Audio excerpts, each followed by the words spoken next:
नमस्कार दोस्तों, story book 12 में आप सभी का स्वागत है।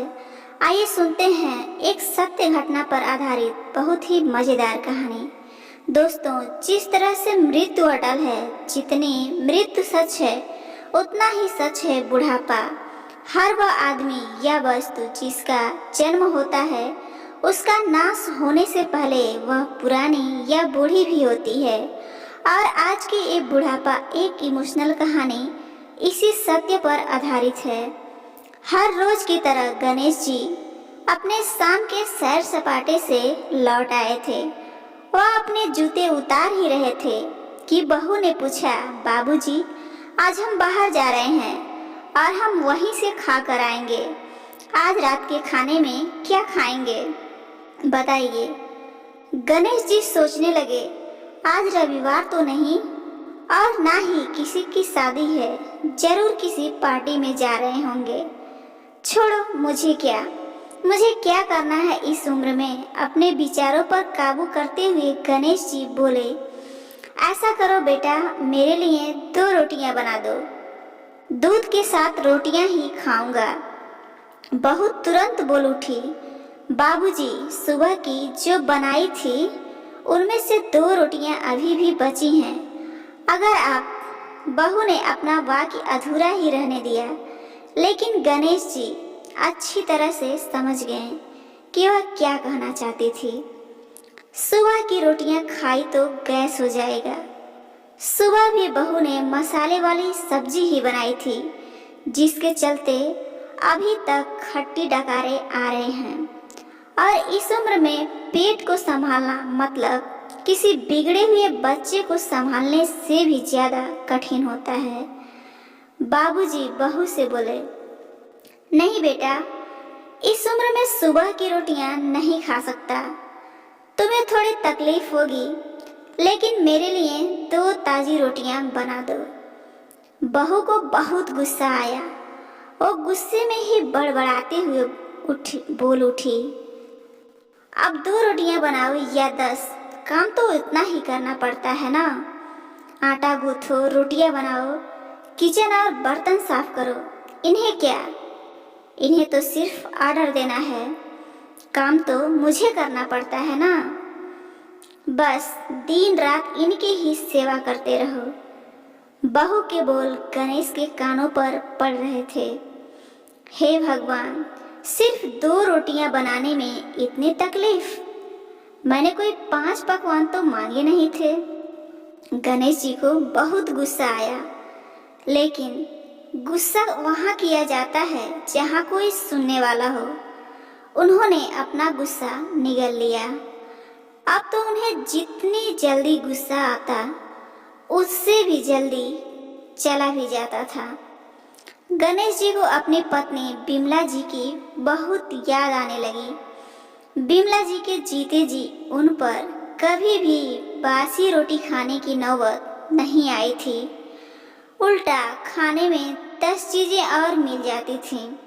खाने के साथ मीठा, पापड़, अचार, दही, छाछ, सलाद और पता नहीं क्या क्या।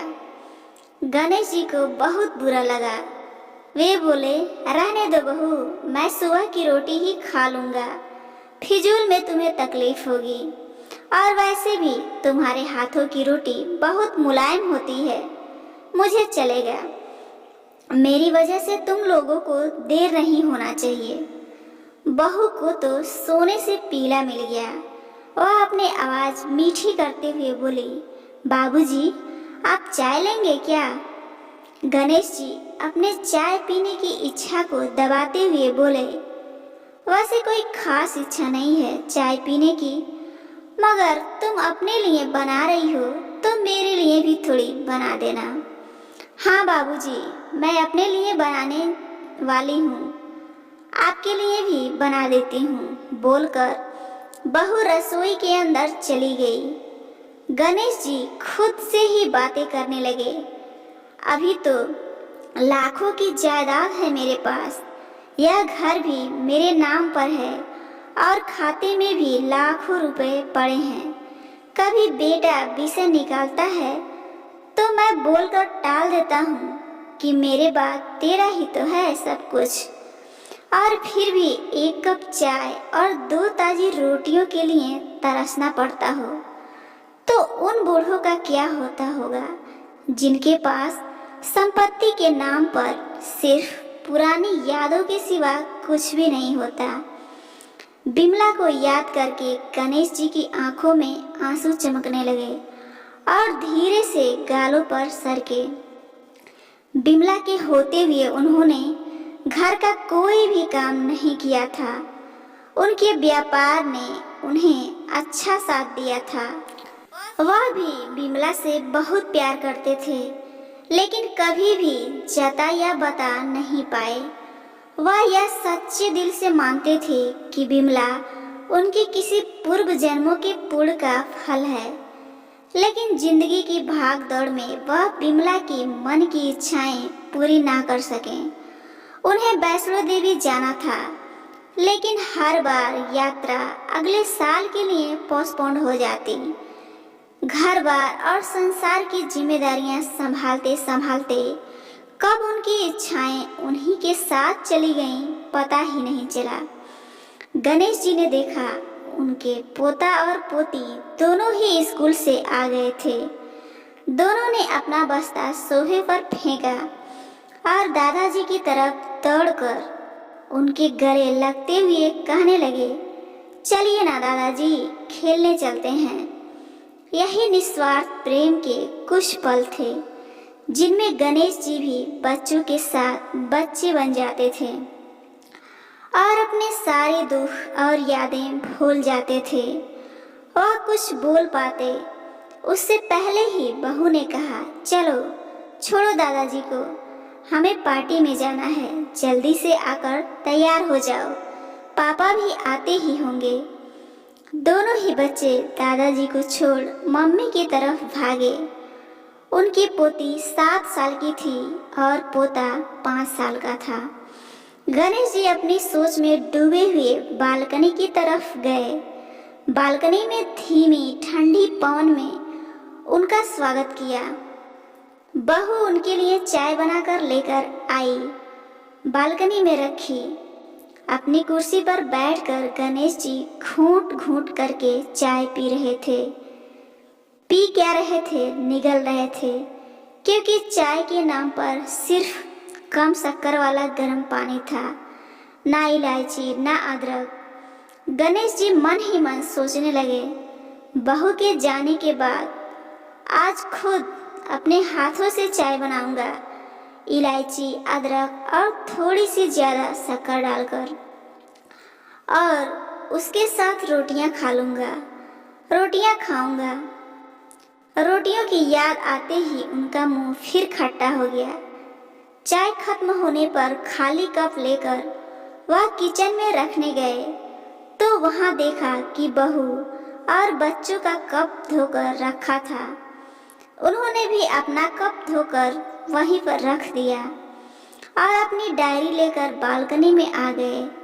बालकनी में बैठे बैठे ही उनकी नज़र सूखी हुई तुलसी के पौधे पर गई। उन्होंने एक लोटा पानी लाकर उसमें डाल दिया। कुछ मिनटों बाद ध्यान से देखने पर उन्हें पता चला कि सूखे हुए तुलसी के पत्तों में नई कुपल जैसे मुस्कान रही हो। टूडे याद आया कि बिमला हर सुबह तुलसी को पानी और शाम को दिया दिखाती थी। अब तो शाम को ना तुलसी को पानी ना ही भगवान के मंदिर में दिया जलता है। पता नहीं कितने संस्कार, इतनी अच्छी आदतें बिमला अपने साथ ले आई थी। गणेश जी आसमान की तरफ देखकर बोले, बिमला, मुझे और इस घर को अभी तुम्हारी जरूरत थी। तुम क्यों हमें छोड़कर चली गई? तुमने मुझे धोखा दिया। तुमने हमेशा साथ रहने का वचन तोड़ दिया। तुम मुझे अकेला छोड़कर चली गई। गणेश जी की आंखें भर आईं। पापा, इतनी ठंडी हवाएं बह रही हैं और आप हैं कि बालकनी में बैठे हैं। अंदर आ जाइए, नहीं तो बीमार हो जाएंगे। बेटे ने गणेश जी से कहा। बेटा बहू और पोता पोती सब तैयार होकर पार्टी के लिए निकल रहे थे। किसी ने झूठ मूठ ही मन रखने के लिए भी उनसे नहीं पूछा कि साथ चलेंगे क्या। पापा, आप खाना खाकर जल्दी सो जाइएगा, हमें आने में जरा देर हो जाएगी। ज़्यादा देर तक जागना आपकी सेहत के लिए अच्छा नहीं है। हमारे पास घर की दूसरी चाबी है, हमारी चिंता मत कीजिएगा, बेटे ने जाते हुए कहा। ऐसे बोल रहे हैं जैसे मेरी सेहत की बहुत फिक्र है। कितने दिनों से बोल रहा हूँ कि डॉक्टर के पास ले चलो, बीपी बढ़ा हुआ है, शुगर भी चेक करवाना है और थोड़ा सा भी चलता हूँ तो हाँफने लगता हूँ। बेटा कहता है कि बुढ़ापे में यह सब तो होता ही है, ज़्यादा भ्रम मत पालिए। वाह बेटा, बूढ़े बाप के पास बैठने के लिए थोड़ा सा भी टाइम नहीं है तेरे पास, और पार्टी के लिए टाइम ही टाइम है। ऐसे अनगिनत विचार उनके दिमाग में चल रहे थे, लेकिन फिर भी उन्होंने हाँ में सिर हिलाया। सभी पार्टी में चले गए। गणेश जी हॉल में रखे कुर्सी पर आकर बैठे। खाना खाने की अभी कोई इच्छा भी नहीं थी, इसलिए टीवी चालू की। आज वैलेंटाइन डे था, प्यार का दिन, इसलिए टीवी पर भी उसी के बारे में दिखा रहा था। गणेश जी की नज़र पास में रखी अपनी पत्नी की फ्रेम पर गई, जिसने लाल कलर की साड़ी पहन रखी थी। प्यार तो उन्होंने खूब किया था बिमला जी से, पूरी जिंदगी किया था, जी जान से किया था, लेकिन कभी बोल नहीं पाए। टीवी पर दिख रहे लोगों ने लाल कपड़े पहन रखे थे और हाथों में लाल फूलों की गुच्छे लेकर वह ग्रीटिंग कार्ड की खरीदी कर रहे थे। पता नहीं गणेश जी के मन में क्या आया, उन्होंने अपने पैसों का बंटवा लिया और निकल पड़े। बिमला जी की याद में चलते चलते वे एक आइसक्रीम पार्लर के पास पहुंचे। उनको श्वास चढ़ गया था, उनकी सांसें की गति तेज हो गई थी। आइसक्रीम पार्लर के पास एक कुर्सी पर वह आकर बैठे, तभी वहां पर एक छोटी बच्ची आई जो गुब्बारे बेच रही थी। बच्ची बोली, दादाजी गुब्बारे लोगे क्या? इतने ही बचे हैं, बिक जाएंगे तो जल्दी घर चली जाऊंगी। गणेश जी ने देखा 10-12 रंग बिरंगे गुब्बारे थे। उन्हें याद आया कि बिमला जी को भी गुब्बारे बहुत पसंद थे, लेकिन अब गुब्बारे लेकर क्या करूं? उन्हें बच्ची की आंखों में सच्चाई और आशा दिखी, तो उन्होंने 200 दिए और सारे गुब्बारे खरीद लिए। उन्हें फिर बिमला जी की याद आई, क्योंकि वह भी घर से निकलते वक्त हमेशा थोड़े बहुत एक्स्ट्रा पैसे लेकर निकलती थी कि किसी न किसी जरूरतमंद की मदद किया करती थी। कभी वो टोकते तो वह कहती, हमें भगवान ने लेने वालों के नहीं देने वालों की लाइन में खड़ा किया है, और थोड़े से रुपए के बदले में लाखों की दुआएं मिलती हैं, तो मुझे टोका मत कीजिए। आंखों में आंसुओं के साथ गणेश जी खड़े हुए रास्ते के बीचों बीच आए। उन्होंने आसमान की तरफ देखा, अपने हाथों में पकड़े गुब्बारे आसमान में छोड़ दिए और चिल्लाकर बोले, बिमला, मैं तुमसे प्यार करता हूँ। उनके सांसों की गति बढ़ गई, उनका शरीर लड़खड़ाया और जमीन पर धड़ से गिर पड़े।